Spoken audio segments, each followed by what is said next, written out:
Welcome to ஆறுக்கலை சமையல். ஆறுக்கலை சமையல் இன்றைக்கி என்ன பார்க்க போகிறோன்னா, நம்ம அன்றாடம் வீட்டுக்கு தேவைப்படுற சில டிப்ஸு தான் பார்க்க போகிறோம். வாங்க பார்க்கலாம்.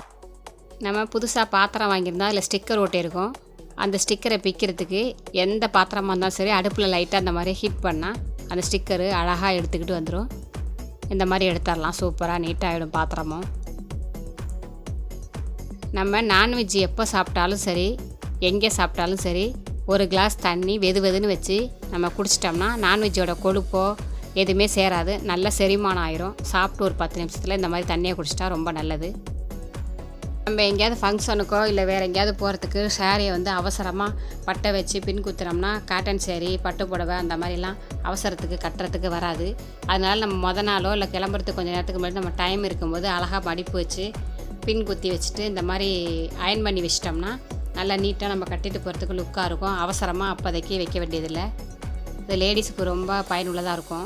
பட்டையெல்லாம் வச்சுட்டு இந்த மாதிரி அயன் பண்ணி பின் குத்தி வச்சுருக்கேன் பாருங்கள். இந்த மாதிரி பின் குத்தி வச்சிட்டோம்னா நல்லா நீட்டாக இருக்கும். நம்ம எடுத்துகிட்டு நம்ம ரெடி பண்ணிவிட்டு டக்குன்னு பின்னை கழட்டிட்டு ப்ளவுஸில் குத்திட்டு டக்குன்னு நம்ம ரெடியாகி போயிடலாம். அந்த மாதிரி பின் குத்தி வச்சுட்டோன்னா அந்த நேரத்துக்கு பட்டை வைக்க வேண்டியதில்லை.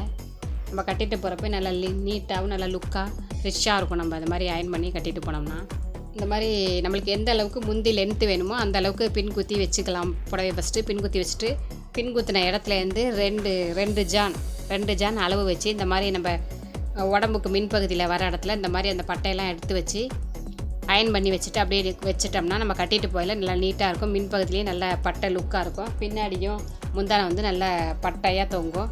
பார்க்குறதுக்கே நல்லா லுக்காக இருக்கும் நம்ம சாரீ கட்டிட்டு போகிறப்ப. இது நல்லா யூஸ்ஃபுல்லாக இருக்கும் உங்களுக்கு. கண்டிப்பாக அந்த மாதிரி ட்ரை பண்ணி பாருங்கள்.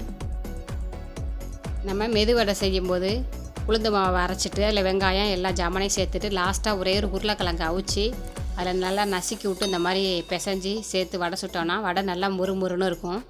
நல்லா சகப்பாக நல்லா முறுமுறுன்னு இருக்கும். சாப்பிட்றதுக்கு நல்லா டேஸ்ட்டாகவும் இருக்கும் வடை. இந்த மாதிரி ட்ரை பண்ணி பாருங்கள். சில புளி சீக்கிரம் ஊறிடும், சில புளி சீக்கிரம் ஊறாது. நம்மளுக்கு சீக்கிரமாக ஊறணும் அப்படின்னா நம்ம சுடுதண்ணியை வச்சு நம்ம எந்தளவு புளி வச்சுருக்கோமோ அதில் ஊற வச்சு கரைச்சோம்னா நல்லா கொல நல்லா கரைச்சிரும், சீக்கிரத்தில் கரைஞ்சிரும்.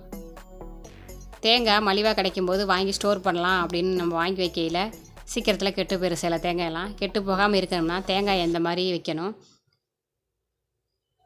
இந்த மாதிரி வச்சிட்டோம்னா சீக்கிரத்தில் கெட்டு போகாது. தேங்காய் ரொம்ப நாளைக்கு இருக்கும். இப்படி சாய்ச்சி போட்டோம்னா சீக்கிரத்தில் கெட்டு போயிடும். இந்த மாதிரி நிற்கிற மாதிரி வச்சிடணும். தேங்காயை வச்சுட்டா சீக்கிரம் கெட்டு போகாது. தேங்காய் உடைக்கும் போது எல்லா பகுதியிலையும் உடைக்கக்கூடாது. தேங்காயில் 3 கோடு இருக்கும். 1 2 3 இந்த மாதிரி 3 கோடு இருக்குது பாருங்கள். அந்த 3 கோடில் எந்த பகுதியில் வேணாலும் உரக்கல்லையோ அருவாலையோ வச்சு உடைச்சோம்னா டக்குன்னு உடஞ்சிரும். நம்ம பெரியவங்களாம் வீட்டில் தேங்காய் உடைக்கும்போது பாருங்கள் அப்படி சுற்றி விட்டு தான் உடைப்பாங்க. அந்த 3 கோட்டில் தான் உடைக்கிறதுக்கு பார்ப்பாங்க. அது மாதிரி நம்மளும் உடைக்கலாம். கழுவிட்டு உரக்கல்லை எங்கள் வீட்டில் அருவாவில் உடைக்க மாட்டோம். தேங்காய் உரக்கல்ல தான் உடைப்பேன். தேங்காய் ஈரம் பண்ணிவிட்டு அந்த கோடு பகுதியில் பார்த்து உரக்கல்ல 2 தட்டு தட்டுனோம்னா டக்குன்னு உடஞ்சிரும்.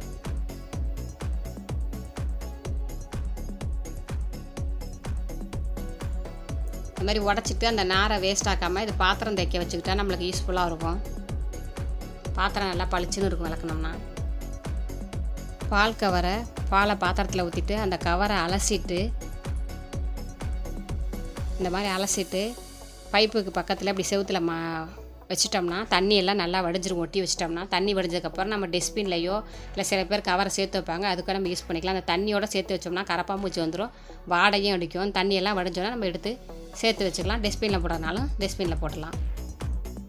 பால் காஃபி போடுறதுக்குன்னா ஒரே ஒரு கொதிச்சா போதும். ரொம்ப நேரம் கொதிக்கக்கூடாது. லைட்டாக கொதிச்சுட்டு காஃபி போட்டு குடித்தோம்னா செம்ம டேஸ்ட்டாக இருக்கும். காஃபி டீக்கு தான் இந்த மாதிரி நல்லா கொதிக்கணும். நல்லா கொதித்ததுக்கப்புறம் நம்ம இஞ்சி, ஏலக்காய், டீ தூள், சர்க்கரையெல்லாம் போட்டு வடிகட்டி குடித்தோம்னா டீ டேஸ்ட்டாக இருக்கும். டீக்கு நல்லா கொதிக்கணும். காஃபிக்கு பால் அதிகம் கொதிக்கக்கூடாது, அப்போ தான் டேஸ்ட்டாக இருக்கும்.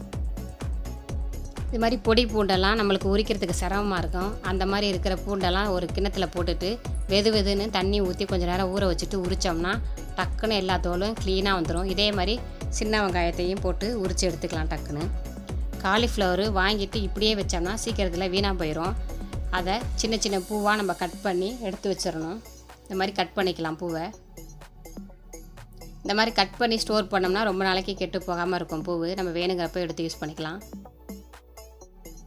சும்மா பெரிய பெரிய சைஸாகவே கட் பண்ணி வச்சுக்கலாம். அப்புறம் நம்ம சமையலுக்கு யூஸ் பண்ணையில் நம்மளுக்கு எந்த மாதிரி யூஸ் பண்ண தேவைப்படுதோ அது மாதிரி பொடியாவோ இல்லை பெருசாவோ நம்ம அப்போதைக்கு யூஸ் பண்ணிக்கலாம்.